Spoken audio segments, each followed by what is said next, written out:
boy, Hudson, very good. So when it comes to leashes, it's very much personal preference.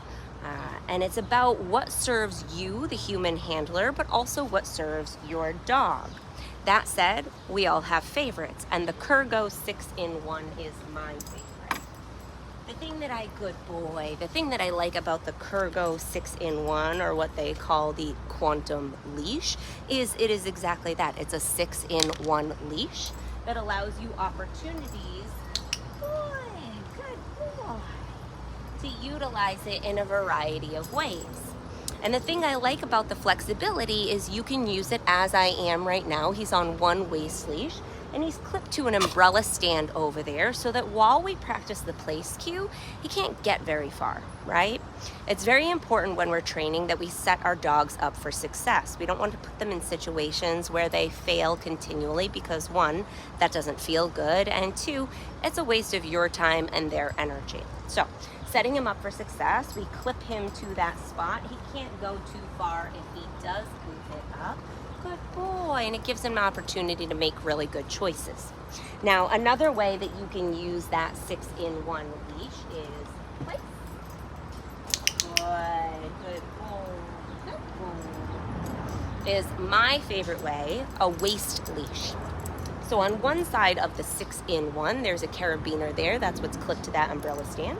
On the other side, you have your traditional leash clip that would go to your dog's collar or harness, depending on what kind of gear you're using.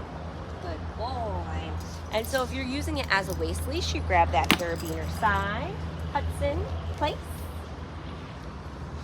Oh, we dropped it. That's why. Good boy. Good job. Can't drop the snaps, huh? Good boy. Good. All right, so if you have that carabiner, it has all these loops on the leash so that you can clip it wherever it makes sense. So this should fit a lot of different sizes of waist. Good job. Good boy. Good. It also allows you the opportunity, good. It allows you the opportunity to adjust the length of that leash. So for example, I always keep an extra carabiner on my leash, and that way I can utilize that loop system to clip the dog a little bit closer if we're working on something like navigating crowds, navigating narrow areas, working on a heel, etc. Something that makes sense that you want them closer while also still being hands-free. That's the benefit of the waist leash, is we wear it down low on our hips. Good boy, Hudson. Wear it down low on your hips so that it's at your center of gravity. That's a safety thing. You can brace yourself if the dog does pull, and they're not going to get really far, nor are you going to be dragged. Again, when it comes to training, we want to set our dogs up for success, and pulling only happens because it's effective. The dog wants to get somewhere, they pull, they get access to where they want to go. They just learned that that worked, it was rewarding, and they're going to repeat it. And so the other reason I like the waist leash is they're not getting very far. Hudson is all of maybe 14 pounds, but I have other dogs that are considerably bigger, 100 pounds to my 130-ish. And so you have to be able to stand still, to not let them get anywhere for the benefit of good boy, of learning those good leash manners skills. So waist leash is my favorite. Now the other, good boy, the other one that I like, especially if you have a little cherub like this, you can do this fancy thing that everybody on TikTok is doing right now. Cross it over your shoulder, under your arm, make it a little cross-body leash. Cross over to one side. If your dog walks on the left, maybe you flip it around, put it over the other. Good boy. Oh, you had it. Hudson place. Good. Good.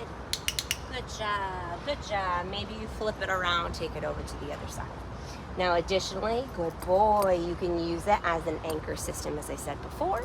You can use it as a traditional leash, have a little bit more length, hold on to the end there, or clip it to you. Good boy, very good. Or you might even clip that carabiner into one of the loops and now have a traditional handle that you can hold on to. Sir, Good, very good. Lots of flexibility. And that's why we like it. We like the flexibility. We like the opportunity to do a lot of different exercises on it and to have the dog closer or further depending on what you're working on.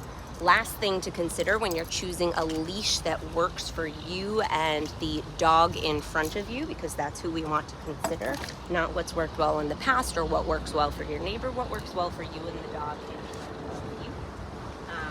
And the thing we want to consider there is, how are you handling that leash? So if it is a traditional leash where you have it in your hands, you never, ever, ever, please don't be this person. Don't be this person. This is not what a leash is for, okay? Leash is a fail-safe to our training, meaning that whether the dog is on the leash or not, they should, ideally, if we're doing our training right, we're teaching them right, good boy, they should be able to behave the same on leash or off. If your dog can't do that, reach out. Let's talk about it. I can help you work on that. But the leash should be a fail-safe to our training, meaning he's on a leash so that if he breaks that place cue because a pigeon is taunting him, walking back and forth, good boy, Hudson, good boy. If that happens, we want to make sure that he's safe when that happens, right? Good boy, nice work, very good. And we have to remember that's hard, right? This is why we do these exercises. Pigeons walking back and forth and chirping at him is hard. That's a distraction. Good boy. It takes practice to build impulse control and patience. And that's why we do these exercises.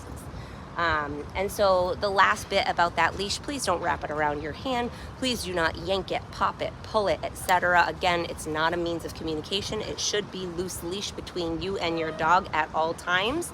It is not something that you're yanking, pulling, guiding, etc. You want to use your verbal cues and maybe some hand signals to appropriately communicate to them what you need them to do.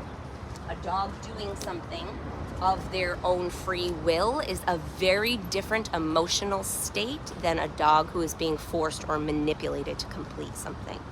And so with engaged dogs, we teach our dogs. We teach them the expectations. We incentivize them accordingly to do what it is that we're asking them, yes, to do. We practice a heck of a lot, and that's it. No prongs, no shocks, no yanks, no pops, none of this stuff, because those things don't teach. We've lost our focus here. And this, so we don't get upset with this, right? He's not being disobedient, he's not being unruly. He is being a puppy, an adolescent whose attention is limited, and he's being ignored. So how realistic is it for me to expect him to be 100% engaged with me if I'm distracted and chatting with you, right?